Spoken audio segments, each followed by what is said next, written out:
Welcome to the Taking a Breath podcast with Parker-Mayes. Welcome back, everybody, to this week's episode of the Taking a Breath podcast. Today, I'm excited to chat with Zack Etter. He's a mental performance coach and former D1 football coach. He has a master's in athletic counseling and is a licensed mental health therapist. He wrote a book called My Mental Playbook to help athletes with their mental performance. And in 2020, he launched a business called Holistic Athlete, which we're going to dive into today. I'm excited because Zack has a lot of experience in specifically the field of mental performance and as leaders, and especially as young people. I think it's something that's so important to focus on in terms of our mindset and continuing to grow, especially in the college world, whether or not you're in athletics. So I'm excited to have Zack on today. Zack, would love for you to tell us just a little bit more about you and how you got to where you are today. Sure. Thanks, man. Thanks for having me on. I think it's exciting because we kind of came together and said that we feel like we're doing some of the same things and we were passionate about what we were doing. So we were hopefully, collaborate and have a good conversation about it. So I began coaching high school football when I was still a student at the University of Connecticut. So I was coaching in high school. I was driving back and forth between school and this private high school in Connecticut that I was coaching at. And I really enjoyed just the mentorship and the relationship building and, helping kids get from point A to point B with where they wanted to go in their lives. And then I kind of took coaching as a career, right? So I, started coaching at UConn and Fordham and Delaware, and I was on that track. And, I went back to school because I felt like the two things that I enjoyed most were psychology and coaching. And I really found this niche for me here in mental performance where, it is competitive, it is in the lane of athletics, but it's also personal development. It's also relationship building and mentoring at the same time. And yes, in 2020, mental health has come to the forefront of everybody's mind that this is really important, not only for, performance where, the mental health of the athlete and their academic life, social life, personal life, family life, all of that coming together, that trickles into performance. But we also just want to create the best holistic, well-rounded people that we can. And, that's why I started the company Holistic Athlete, so that the whole top down of the organization can be aware of what mental performance is, why it's useful, and how to incorporate it in what we do every day. That's so exciting. And I really connect with that idea of, the mentoring, the personal growth aspect of it. I know a lot of the listeners are very honed in on that area of their lives as well. And something that I think is incredible is the way that you talk about, this idea of our performance and mental performance. It's incredibly important for athletes, but incredibly important for people in general. I'm curious, when you were, you talk about being in college and hosting and coaching high school athletes, and then, right out of college going into some coaching for these D1 schools. Mm-hmm. What did you learn as a younger coach working among people who were potentially more experienced than you were? Yeah, so I got really lucky that my first job coaching high school football was with a coaching staff that had coached me in high school just a couple of years before that. And we were actually coaching at a different school, which was a private school that was just an up and coming program. And they had a long history of success, but we had a lot of young guys, right? So we had freshmen and sophomores. So reality was that the football coaching experience for that staff was a little bit less important than building trusting relationships with these new guys and getting them ready to play and building their confidence and, building team rapport. So I provided a staff as a college student something that they needed at the time, which was just to kind of usher these new kids onto the field and get them ready to play. And, I also, the person who hired me and that I worked with immediately is my mentor and one of my best friends in coaching now. It's Frank Stamilio.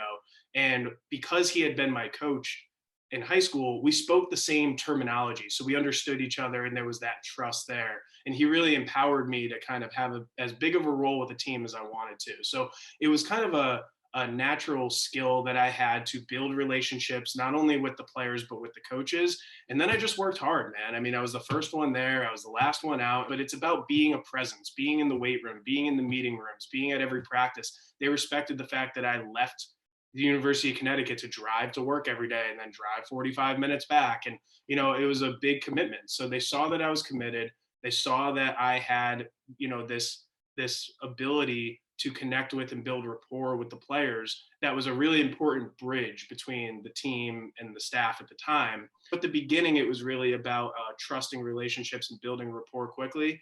And, while in college, it was really just about working hard, learning everything that I can, and, taking advantage of opportunities when I was given them.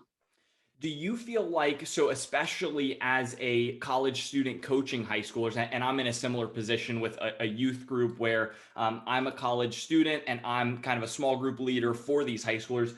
Do you feel like that relatability gives you more leverage than some of the more experienced or like older coaches potentially? Or, is there a disconnect there, or do you think it's just based on personality and experience?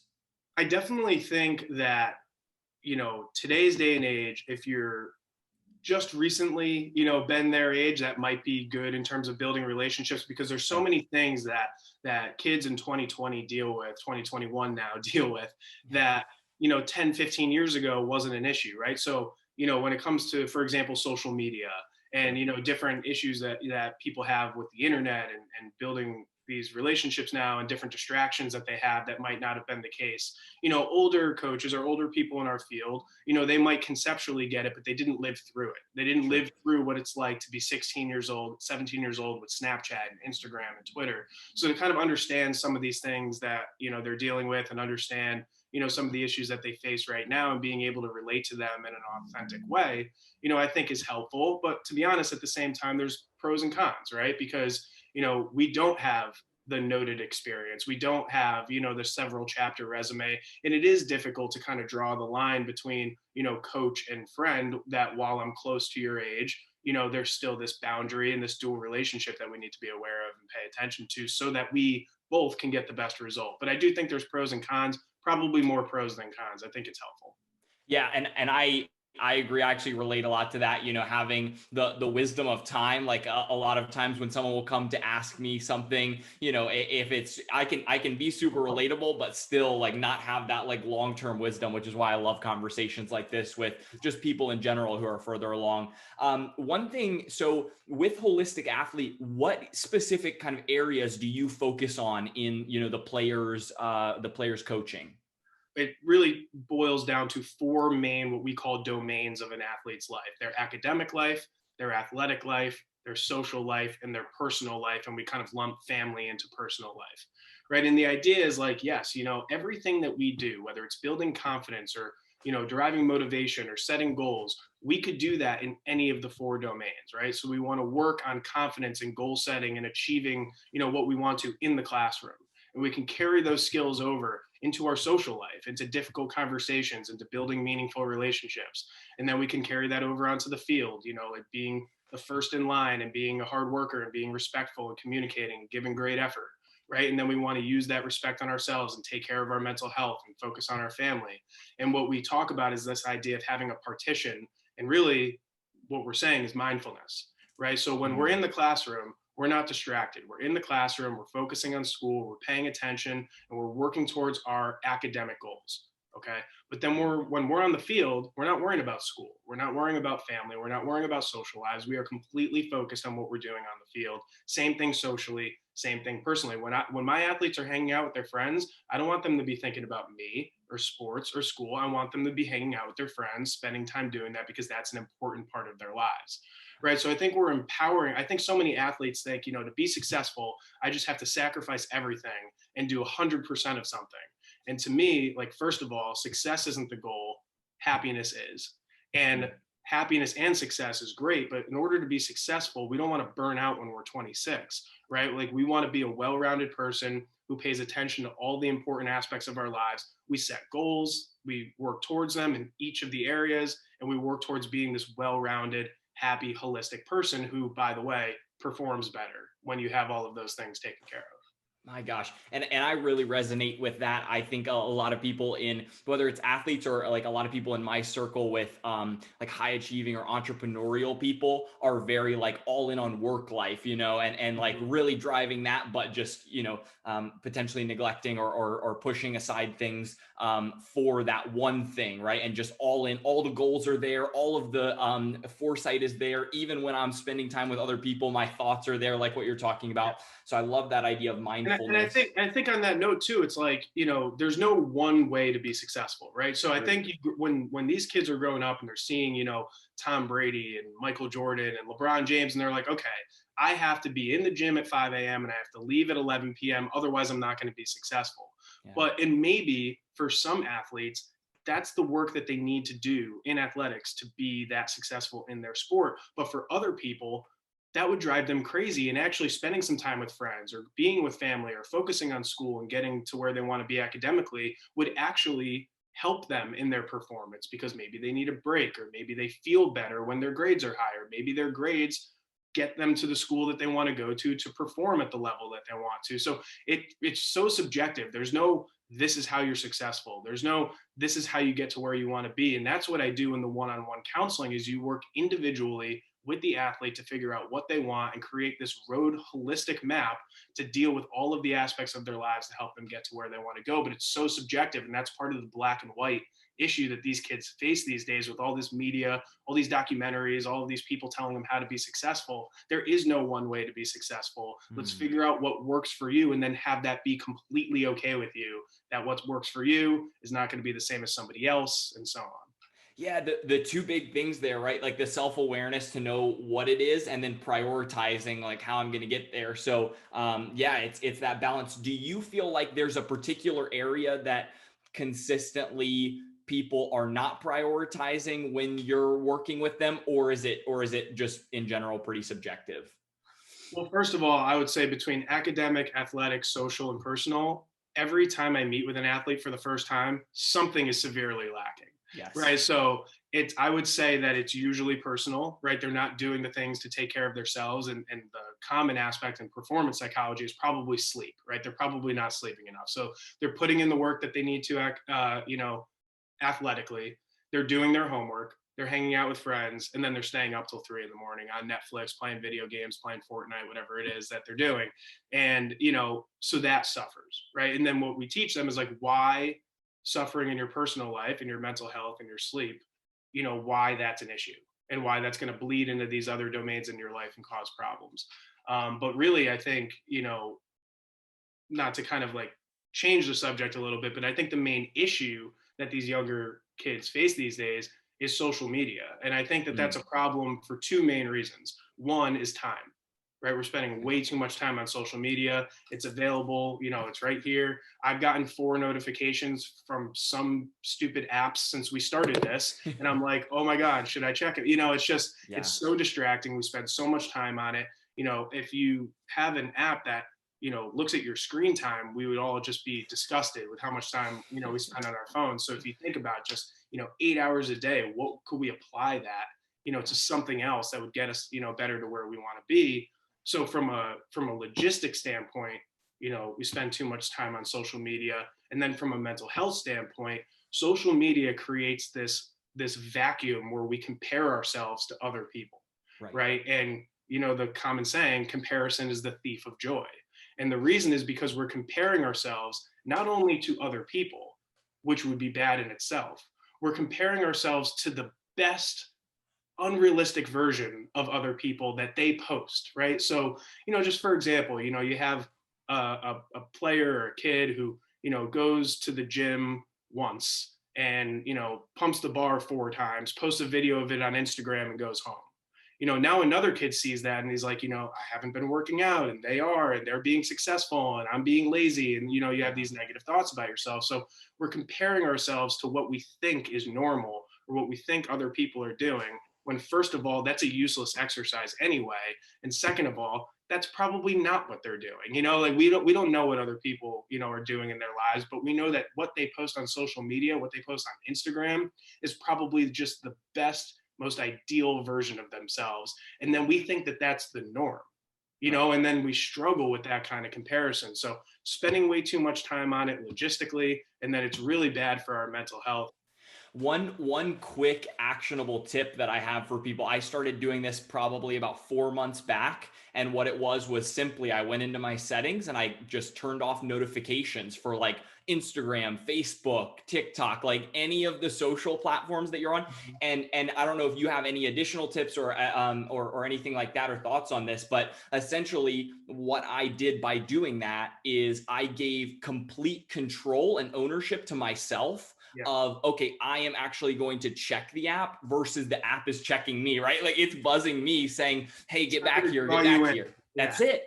And then I'm sure we've all experienced this where I click the app one time, expecting to check that one little message notification, and I'm there for 2 hours scrolling through a ton of useless content, right? So I really resonate with that, but that's a super actionable tip if people struggle with that. Hey, just try for a week, turn off the notifications and see what happens. One question that I have for you is around pressure, because I know that students deal with this, whether it's testing or athletes deal with this in game time. What's your approach to dealing with pressure and working through that, maybe anxiety associated with it? Yeah. So when we talk about pressure, we're talking about, this thought pattern that we have that has to do with anxiety, like you're saying, right? So it's dealing with performance anxiety. And, there's mindfulness, there's breathing, there's relaxation exercises that physically calms you down. But really what I like to do is start with perspective, right? So the origins of anxiety from a psychological standpoint come from three places. Okay. The first is if you believe that the outcome is important, right? Because if you didn't think something was important, you wouldn't care enough to be anxious about it. That's the obvious starter, right? It needs to be important to you. The second is you feel like the outcome is unpredictable, right? So if it's important and you don't know what's going to happen, now we start to feel some anxiety. And then the last is if it's out of our control. Okay. So if it's important, we don't know what's going to happen, and we feel like it's not in our control, that's when we feel the most anxiety. And just a quick illustration of that, to kind of show how it goes down the ladder, is the sun coming up in the morning is like the most important thing that can possibly happen, right? The whole planet needs it. The whole solar system needs it. We need the sun to survive. But we're not laying in bed at night like, oh my God, I hope the sun comes up tomorrow, because we really need it, because it's so predictable. We know that that's going to happen. So the predictability aspect alleviates the anxiety. But if the sun was kind of like, maybe I'll come up, maybe I won't, we would lay there and be like, oh my God, I hope it does. So, as much as things are important, unpredictable, and out of our control, that aids to anxiety. So we say, okay, this is important. Is it really?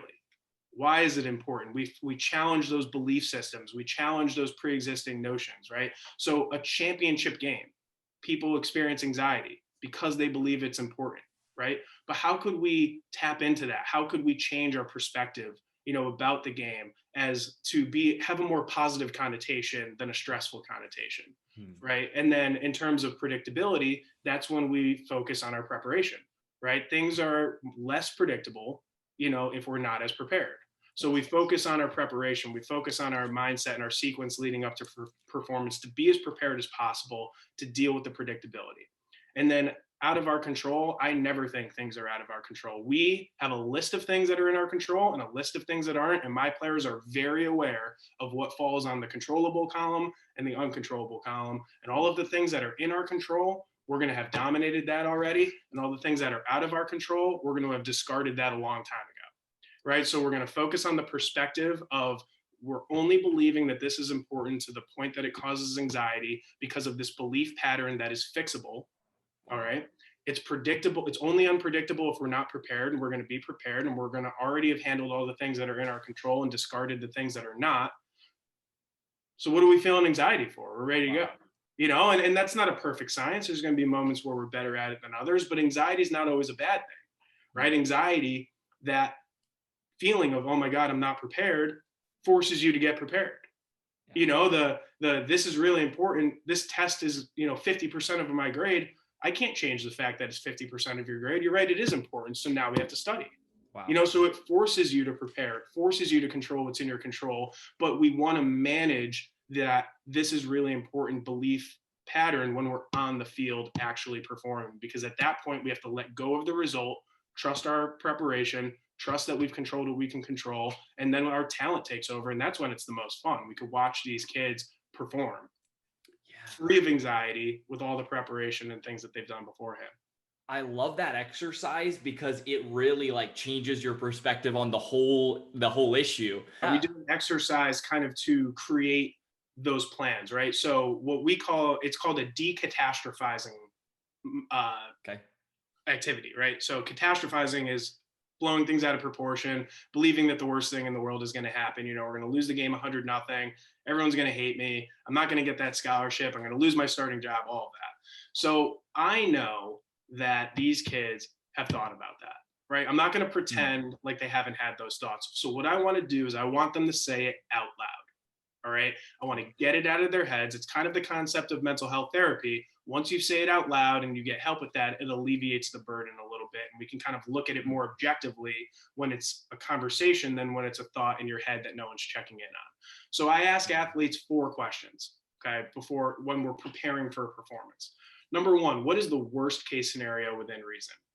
And again, people are like, why would you talk about the worst case scenario? It's like, because they're already thinking about it and I want to know it. I want to hear them say it out loud. I want them to hear how ridiculous it is when they say it out loud, right? So what is the worst case scenario? Number 2, what is the best case scenario? Okay, so we have the worst case and the best case. All right, let's talk about both. The third is, what is the most realistic scenario? Okay, best case, worst case, what's most realistic? And taking all of that information into account, the fourth question is, what is in our control? And that's where we start building this plan of how we're going to prepare, what we're going to do with the information that we have, whether it's film, scouting reports, whatever it is. And we start taking the information that we can and building this plan so that by the time we're on the field, we've already thought about everything. We have, it's not like we're visualizing success and that's it, right? We're thinking about all the challenges that can come up. Because when in terms of anxiety, if you only visualize success, if you only think about all the positive things that can happen and the game starts and everything goes wrong, now what? I haven't thought about this. I don't have a mental plan for this, right? So I want to think about best case, worst case, most realistic, what's in our control, worry about our belief patterns, change the ways of thinking that we can, get as prepared as possible, and that alleviates the performance anxiety for the most part. And then whatever's left is not a bad thing. Whatever's left will motivate us to do the work that we need to do. And is that something you have the team do like before each time they take the field, or how often is that exercise implemented? As needed. I think in terms of, because again, it's subjective issues, right? So if I have an athlete coming in, for one-on-one counseling, and really what they want to deal with is, issues in a relationship that they have that they're struggling to put aside to perform, we're not going to have this conversation, right? But this is a common issue where people, do feel performance anxiety. Performance anxiety is probably one of the biggest hindrances to performance in youth sports, right? So, this is a common thing that we do, but there's no like, we're going to do this on Tuesdays, we're going to do this whenever. I think the best case, worst case, most likely, and what's in my control activity is something that everyone should do constantly, right? I did it a little bit before, this podcast, like, what if the camera's not working? What if, whatever, what if my voice cracks in the first 30 seconds? So, you kind of think about all the things that have happened so you can kind of create this mental game plan of how to overcome obstacles and deal with things that, don't go well. But the anxiety thing I think is really subjective, but the preparation for questions, I think anyone can do that all the time before anything that they do to just get prepared for whatever it is that they're going to have to deal with on that test, that difficult conversation, whatever it is that they're doing. That's so interesting because it's funny that you bring that up of doing that right before this interview, because just for anyone listening, what happened at the beginning, he's like, all right, we're good to go. Let's start recording. Yeah. And I'm like, perfect. I hit record. And then the first thing that happens is I stumble over the first few words of the introduction and I'm like, oh shoot, I'm already like off to a great start. And then we get halfway through his introduction and there's like a little fact that I've gotten wrong. And he's like, hey, just so you know, like, I'm actually, it was this, not this. And so instantly, that's basically worst case scenario, right? Like I've messed up twice in the first 8 seconds of our interview. And so an exercise like this, it even just visualizing, okay, here's what happens, like in that sort of situation would have kept me more grounded instead of what happened, which was, overall it's okay, but just a little bit more flustered than maybe what I could have been. So I think even those types of things, it's great. And I just wanted to share that with everyone to know, that's what happens. That's a perfect example. But Parker, even there, when you said like overall that's okay, that's going to the first question of, is this important? So like, while you want to get the intro right, we could always do it again and it's going to be okay even if we didn't. But what if you believed that your entire career hinged on getting that introduction right? You falsely believed that the rest of your life and all of your listeners would think less of you if you got the introduction wrong. And that's the anxiety that when I say we have to change the belief pattern, that's what I'm talking about, right? If we have this unrealistic, negative belief pattern that adds to the anxiety and makes things seem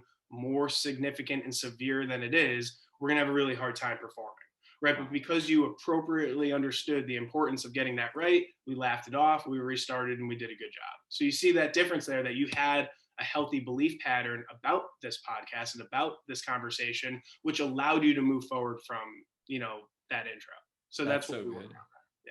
I love that. And it's a great perspective. Like even just hearing you say it, I'm like, oh, okay, actually, yes, you're right. Like there are like even way worst case scenarios that could be playing out. So I love that. I appreciate that. Zack, where can people find you if they are like fascinated as I was by this conversation? What resources should they check out from you?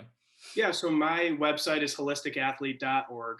It has, a little bit more of an explanation because we do provide some unique things in terms of coaches education and player development that I think are, really kind of encompasses both sports psychology and coaching with some concepts of mental health therapy. So I think that the way that we present information is a little bit different. So holisticathlete.org, and then just my Twitter and Instagram is @ZackEtter16.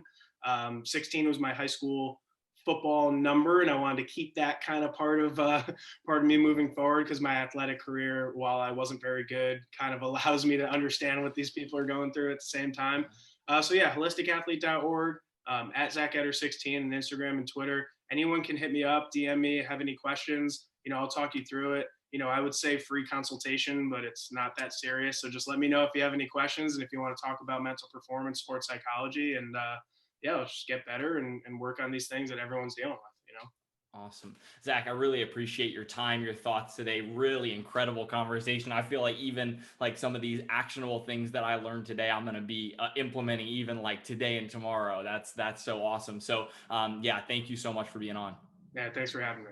Awesome. And for anyone else who's listening, check us out at Taking a Breath Podcast on Instagram. We'll tag Zack and have his content, all highlights all put there as well. So make sure you're following us there, and we'll see you again next week. Thanks for joining. Thanks for listening to the Taking a Breath Podcast with Parker Mayes.